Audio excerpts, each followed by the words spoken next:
இரண்டாவது இடம் இந்த மஜ்லிஸ் திக்ர், திக்ருடைய சபை, அது அல்லாஹ்வை நினைக்கிற சபை, திக்ருடைய சபை, தியானம் நிறைவேறுகிற இடம், தியான கூடம். அது அல்லாஹ்வை நினைக்கிற இடம் திக்ருடைய சபை.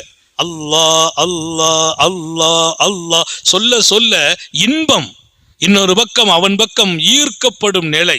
அங்க உட்கார்ந்து ஒருத்தர் சிரிக்கிறார் என்றால் நன்கு புரிந்து கொள்ளட்டும், அல்லாஹ்வின் வெறுப்பை அவர் சம்பாதிக்கிறார்.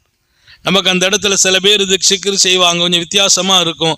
அதை பார்த்து நம்ம சிரிப்பதுன்னா நைஸா விலகி நோண்டு போயிடணும். ஏன்னா அந்த சபை சிரிப்பதற்கு தகுதியற்ற சபை. அங்கே சிரிப்பது அல்லாஹ்வின் அதிருப்தியை சம்பாதித்து கொடுக்கும் என்று நமது சாலிஹீன்கள் எழுதி வைத்திருக்கிறார்கள். சிரிப்பதற்கு அனுமதிக்கப்படாத நிறைய இடங்கள், குறிப்பாக அல்லாஹ்வின் வெறுப்பை தூண்டுகிற இடம் இந்த 3 இடமும்.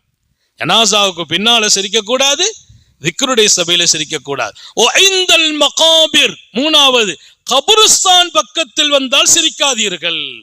நம்ம பேசிட்டு வர்றோம், சிரிச்சுக்கிட்டே வர்றோம், கபர் வந்துட்டா ஸ்டாப் பண்ணிடணும். மண்ணறையில நின்று சிரிக்காதீர்கள், மண்ணறையை கடக்கிற போது சிரிக்க கூடாது. ஏன்? கபரு, அங்கே பல பேர் அடங்கி இருக்கிறார்கள், பல சூழலில் அடங்கி இருக்கிறார்கள், இன்ப துன்பங்களை சந்தித்துக் கொண்டிருக்கிறார்கள். அவங்க செய்த நன்மைகளுக்கான உயர்ந்த பதவி அங்கே கிடைக்கிறது, அவங்க செய்த பாவங்களுக்கு வேதனை அனுபவிச்சுட்டு இருக்கிறாங்க.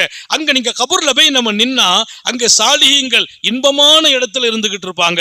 சில பேர் ரொம்ப ரொம்ப கஷ்டத்தை சந்திச்சுட்டு இருப்பாங்க. எந்த கபருக்கு போனாலும் சரி 2 கூட்டமும் இருந்துகிட்டே இருப்பாங்க. மகிழ்ச்சியான கூட்டம், அதாபுனா இப்படி அப்படி அதாப் இல்லை. பெருமானார் ஸல்லல்லாஹு சொன்னாங்க, கபூர்ல அடைக்கிட்டோம்னா நல்லவங்களை சொர்க்கத்திலிருந்து ஒரு வாசல் போடப்படுனாங்க. அந்த ஹதீஸ் எனக்கு ரொம்ப சந்தோஷமா இருக்கும். சொர்க்கத்திலிருந்து ஒரு வாசல் திறந்து விட்டுருவாங்களாம். எங்க? நல்லவங்களுடைய கபூர்ல அந்த வாசல் அப்படியே வரும். சொர்க்கத்திலிருந்து ஒரு வாசல், அந்த வாசலை திறந்தா எதுக்கு நாயகமே? அங்கிருந்து அவருக்கு அந்த ரம்யமான காற்றும் மனமும் வீசிக்கொண்டிருக்கும்.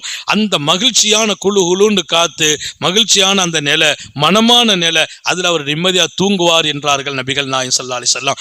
பாவி மரணித்தால் நரகத்திலிருந்து ஒரு வாசல் திறக்கப்படும். அங்கிருந்து அந்த ஜுவாலை வீசிக்கொண்டிருக்கும். அந்த வேதனையிலும் அவர் துடிப்பார் என்றார்கள். அல்லாஹ் நமக்கு சொர்க்க கதவை திறக்க தௌஃபீக் செய்வானாக.